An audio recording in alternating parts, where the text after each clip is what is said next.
Olá, pessoal! Meu nome é Daniela Ximenes, professora de língua portuguesa. Na nossa aula de hoje falaremos sobre um assunto bem atual e que você verá em diversos aspectos da sua vida, no seu dia a dia. Nós falaremos sobre empreendedorismo. Quais estratégias empreendedoras são utilizadas hoje? Quais recursos e suportes esses empreendedores utilizam para que vendam o seu produto, a sua ideia, para que cresça? A gente vai ver tudo isso nessa aula. Acompanhe aí comigo na tela.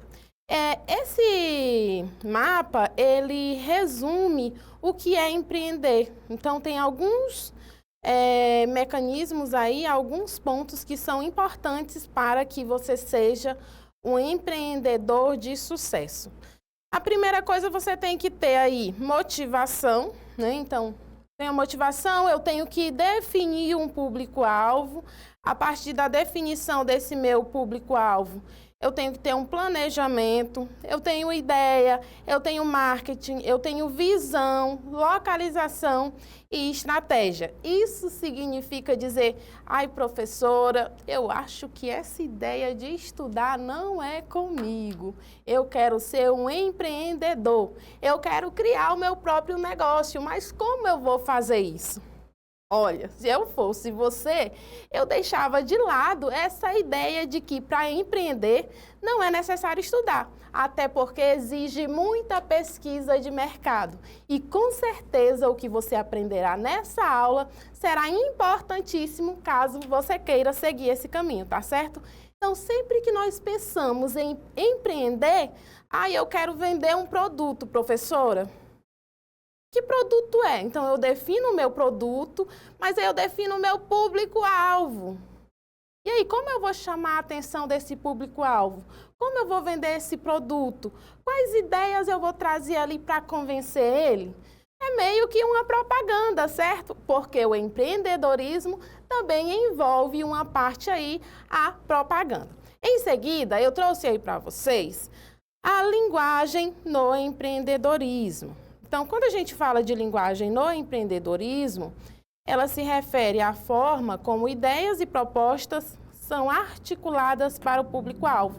Ela é a ponte que conecta o criador da ideia às partes interessadas, influenciando a compreensão e a aceitação do projeto. Imagina só, eu tenho uma ideia maravilhosa, eu tenho tudo para ser uma empreendedora de sucesso, mas eu não sei usar uma linguagem adequada para aquele público, ou muito menos para vender aquele produto ou ideia. Então, observamos que, se eu não tenho uma adequação da linguagem, essa ponte entre o empreendedor e aquele que vai adquirir a determinada ideia ou produto, ela não vai existir. Portanto, a linguagem é um dos recursos e estratégias importantíssimas utilizadas aí pelo empreendedor. Em seguida, eu tenho a comunicação. O que significa isso?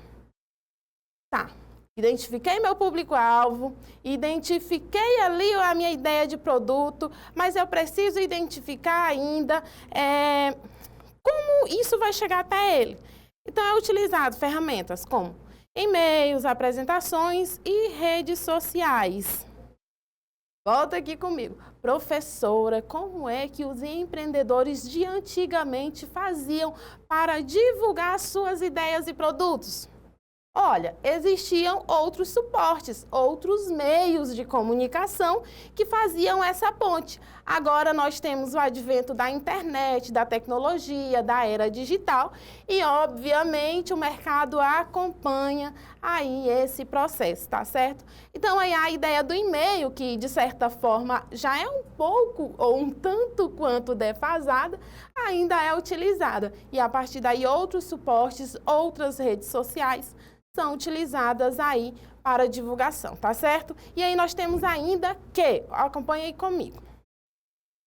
Cada uma delas tem sua própria linguagem, no caso, se eu vou escrever um e-mail é uma linguagem, se eu vou trazer ali uma apresentação na rede social, a linguagem vai ser diferente. Por quê? Porque ela tem que se adaptar ao contexto e ao público, para que essa disseminação de ideias seja clara. Em seguida, pessoal, eu tenho aí o impacto da comunicação no sucesso do projeto. Professora, a senhora está falando aí de comunicação, do tanto que a comunicação é importante, mas qual o impacto disso no meu produto? Acompanhe aí comigo. Uma comunicação clara e eficaz pode ser o diferencial entre o sucesso e o fracasso de um projeto. A capacidade de engajar investidores e clientes, bem como de organizar equipes, depende diretamente da qualidade na comunicação. Professora, apareceu finalmente um termo que eu conheço: engajar.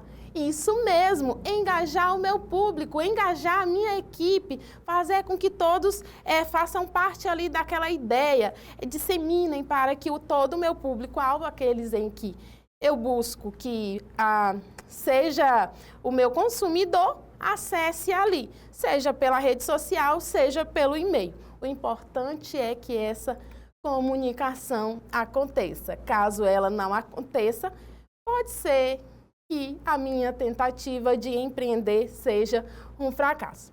Posteriormente, nós temos aí a questão da apresentação das soluções. Então, eu uso uma linguagem adequada e aí eu consigo apresentar as ideias de maneira convincente. É no momento da apresentação que a clareza e a persuasão se tornam essenciais, influenciando a decisão de investidores e engajando potenciais clientes. Em seguida, pessoal, nós temos aí a elaboração de textos claros e objetivos. Professora, eu estava desconfiando que até agora ainda não tinha esse negócio de produção.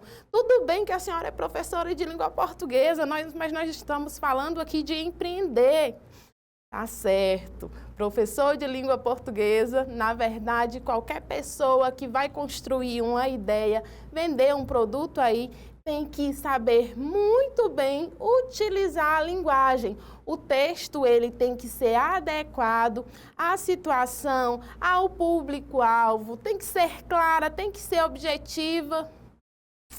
Professora, ainda bem que a gente saiu daquela parte da literatura, da linguagem emotiva, não é? Para despertar sentimento, emoção. Muito bem, nós não estamos falando de literatura. Nós estamos falando de convencimento, de atração. E como eu vou vender a minha ideia e o meu produto para ser um empreendedor de sucesso? Utilizando uma linguagem clara e objetiva. Isso mesmo. Então, eu tenho que analisar e estudar o meu público-alvo ali, tá certo? E aí, em seguida, nós temos o seguinte, que é importante definir metas para direcionar esforços e medir progressos. No caso aí, as metas específicas e mensuráveis, elas orientam a equipe e asseguram que todos trabalhem em sinergia em prol de objetivos comuns. E aí apareceu para vocês várias redes sociais, várias mídias que vocês devem conhecer. Então, eu defino ali o meu público-alvo a partir do momento em que eu tenho uma estratégia de estudo e eu defino o meu público-alvo, eu preciso escolher a minha mídia que melhor se adequa à minha ideia. Então, vídeos, posts em redes sociais e sites, todas esses suportes, esses meios fazem com que eu alcance o meu público-alvo, tá certo? E aí a gente vai falar aí da apresentação visual adaptada ao público. Ai, professora, não basta a linguagem verbal, ainda tem a linguagem não verbal. Imagina só que você é um empreendedor e vai vender ali açaí. Ótimo. E aí você coloca lá uma placa, vende-se açaí, bem pequena ali, que não tem tanta visibilidade. Você vai perceber que logo você não vai conseguir vender todo aquele açaí. Ai, professora, mas eu coloquei minha placa, o meu texto está claro, o meu texto está objetivo. E a linguagem visual? O que faz com que o meu texto ali, a minha forma de empreender, alcance o sucesso também é chamar a atenção. E não só usando recursos verbais, mas também recursos não verbais, para que ali eu consiga alcançar a todos os grupos, sejam eles falantes, não falantes, ouvintes, não ouvintes, mas para que eles tenham aí acesso a essa sua ideia, tá certo? E aí, pessoal, em seguida, o que é que nós temos aí na tela para vocês? Que o uso estratégico da linguagem, combinado com as tecnologias digitais, potencializa o impacto das ideias. Então, o que é que nós podemos resumir nessa aula, professora? Eu preciso estudar muito bem língua portuguesa para ser um empreendedor de sucesso? Com certeza. Eu preciso montar estratégias? Com certeza. Eu preciso estudar o meu público-alvo? Mais ainda, tá certo? Eu espero que você tenha pegado algumas dicas aí sobre empreendedorismo. Nós ficamos por aqui. Vejo você na próxima. Tchau!